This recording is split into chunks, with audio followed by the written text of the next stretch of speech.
రాజశేఖర రెడ్డి గారు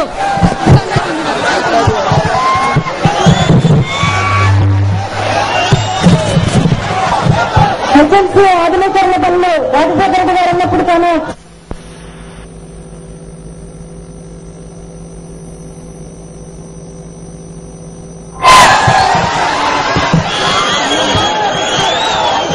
ఆయన మన మధ్య నుంచి వెళ్లిపోయిన తర్వాత ఎక్కడ వేసిన గొంగలు అక్కడే ఉంది.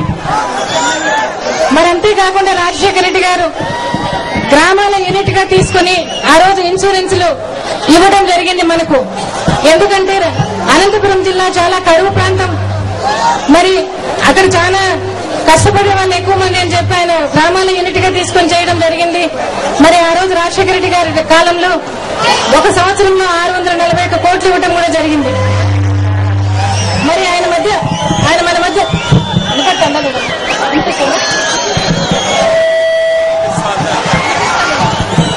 మరి మన మధ్య నుంచి ఆయన వెళ్లిపోయిన తర్వాత వెదర్ బేస్డ్ వాతావరణ బేస్డ్ కింద తీసుకున్నారు. మరి మనం కట్టిన ఇన్సూరెన్స్ పైన కూడా రావడం లేని పరిస్థితి ఇవాళ ఉంది.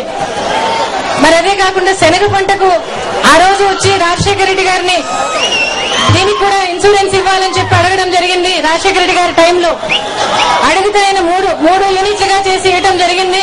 దాంట్లో పెద్ద లాభం చేకూరడం లేదని వింటున్నా. మరి జగన్ బాబు ప్రభుత్వం వచ్చినప్పుడు ఆయన మీ అందరికీ కూడా న్యాయం చేస్తామని చెప్పడం జరుగుతూ ఉంది. మరి ఈ రోజు రాష్ట్రంలో పరిస్థితులు చూస్తుంటే చాలా చాలా బాధ అనిపిస్తా ఉంది వాళ్ళు చూస్తుంటే.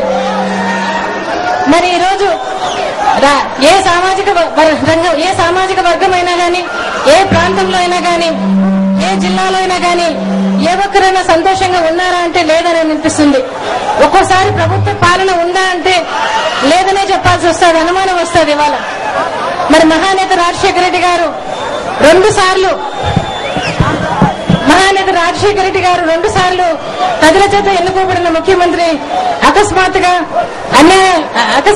ఆయన మన మధ్య నుంచి వెళ్లిపోవడం జరిగి అప్పుడే 3 సంవత్సరాలు దాటుతుంది. మరి ఆయన పోయిన తర్వాత ఎక్కడైనా కానీ ఏదైనా ఏ రంగంలో అయినా ముందంజలో ఉందా మన రాష్ట్ర ప్రభుత్వం అంటే లేదని చెప్పాలి. మరి ఏ రంగంలో అయినా అభివృద్ధి జరిగిందా అంటే రాజశేఖర రెడ్డి గారి ప్రభుత్వంలోనే, రాజశేఖర రెడ్డి గారి సువర్ణయుగంలోనే మంచి మేలు జరిగిందని చెప్పాల్సి వస్తుంది. రాజశేఖర రెడ్డి గారి ప్రభుత్వంలో మరి అన్ని రకాల మేలు చేయడం జరిగింది. ఆ రోజు దేని మీద కూడా ఆర్టీసీ మీద గాని, కరెంటు మీద గాని, మున్సిపల్ పన్నులు గాని, ఎలాంటి పన్నులు కూడా ఆ రోజు పన్నులు వేయని పరిస్థితి అవ్వాల.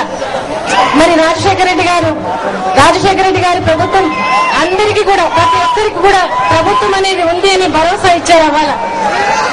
రాజశేఖర రెడ్డి గారి ప్రభుత్వంలో ₹1 పన్ను పెంచకుండా 5 ఏళ్లలో పాలించిన ప్రభుత్వం ఏదైనా ఉందా అంటే అదే భారతదేశ చరిత్రలో అది రికార్డట. మరి ఇన్ని సంక్షేమ పథకాలు ఏ దేశంలోనూ కూడా లేవు. ఇన్ని సంక్షేమ పథకాలు పెట్టి మరి ఈ విధంగా ₹1 పైసా కూడా పన్ను పెంచని ప్రభుత్వం అంటే ప్రపంచంలోనే రికార్డట. రాజశేఖర రెడ్డి గారు సాచురేషన్ విధానం అంటూ ఆయన కులాలకు, మతాలకు, పార్టీలకు అతీతంగా అర్హులైన, అవసరమైన ప్రతి ఒక్కరికి కూడా ఆయన సంక్షేమం అందించడం జరిగింది. అంతేకాకుండా ఎవరికి ఓటు వేసినా కూడా అందరూ నావారే అనుకున్నారు. ఆయన అవ్వాల అనుకుని ఆయన సంక్షేమం అందరికీ అందింపజేశారు అవ్వాల. ప్రతి పేదవాడి ముఖంలో చిరునవ్వు ఉండాలని చెప్పి ఆయన ఆశించారు, తప్పించారు. ఆయన జీవితంలో ప్రాణం పోయేంత వరకు కూడా ప్రయత్నం చేయడం జరిగింది.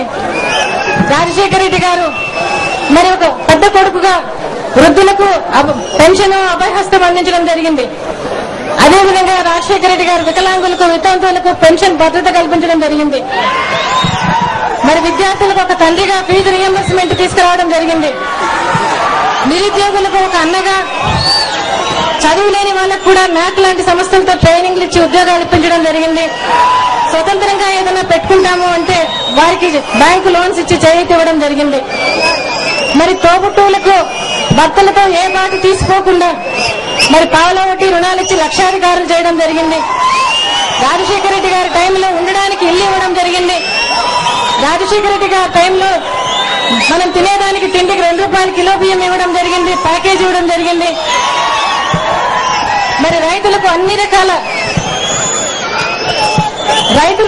రకాల మేలు జరగడం జరిగింది. ఆ రోజు ఆయన రుణాల షెడ్యూల్ చేయడం జరిగింది. మరి రుణాల మాఫీ చేయడం జరిగింది. రైతులకు శాశ్వత పరిష్కారంగా జలయజ్ఞం చేయడం జరిగింది. అంతేకాకుండా 2009 సంవత్సరంలో